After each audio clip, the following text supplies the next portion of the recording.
السلام عليكم ورحمة الله تعالى وبركاته. طبتم وطاب ممشاكم وتبوأتم من الجنة مقعدا. يحضرون معنا اليوم أو نحضر كجمعية الخيرية كافل اليتيم في المكتب الولائي لولاية الجلفة في الحفل التكريمي لحفظة القرآن الكريم. على يميني المكرمة الحافظة والخاتمة للقرآن الكريم كاملة. تعطينا كلمة بالمناسبة، تفضل.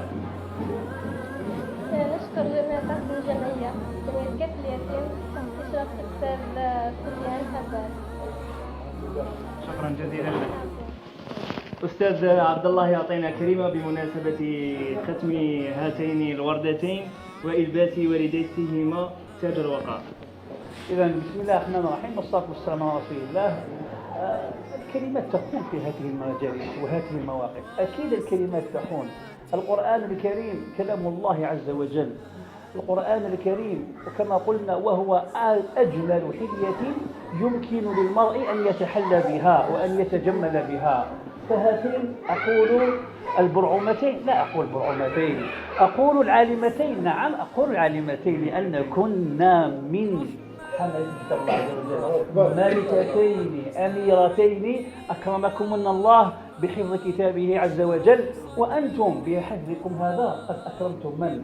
أكرمتم من؟ والديكم. أكرمتم والديكم بتاج الوقار.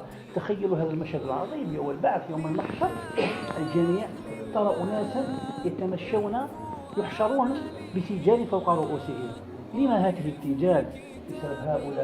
بسبب هؤلاء ممن أكرموا والديهم بتاج الوقار. فأقول لكم هنيئا لكم، هنيئا لكم، ليس فقط بحفظكم القرآن ولكن ببركما لوالديكما، وهذا أعظم البر. أعظم بر هو هذا البر، هذه الهدية العظيمة التي أهديتم والديكم إياها. فأقول لكم بارك الله فيكم، أسأل الله عز وجل أن يبارك لكم في أموركما إن شاء الله، وأن يجعلكما ممن يحفظون القرآن الكريم ويقيمون حروفه وحدوده. بارك الله فيكم، بارك الله فيكم، بارك الله فيكم، وأن تكونوا قدوة لطلبتنا، طلبة القرآن الكريم، طلبة الجمعية، جمعية كافل اليتيم الوطنية. ولك الشكر الجزيل لسي عبد الودود.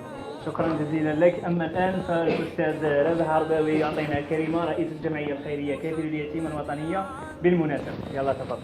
بسم الله الرحمن الرحيم، والصلاة والسلام على أشرف المرسلين وعلى آله وصحبه الطيبين. أما بعد، كما قال لك الكلمة تخوننا، لأننا الفرحة أكبر مما كنا نتصور. طالبات يعني مهذبات مربيات راعين لآبائهن وأمهاتهن حصلوا على كتاب الله كاملا. الحمد لله، هذا شرف لجمعية كافل اليتيم وشرف لبناتنا ولولاية الجلفة كذلك. الاستثمار 130 سنة ويحاول أن يمحي الهوية الجزائرية من الشعب الجزائري، لم يستطع بفضل القرآن.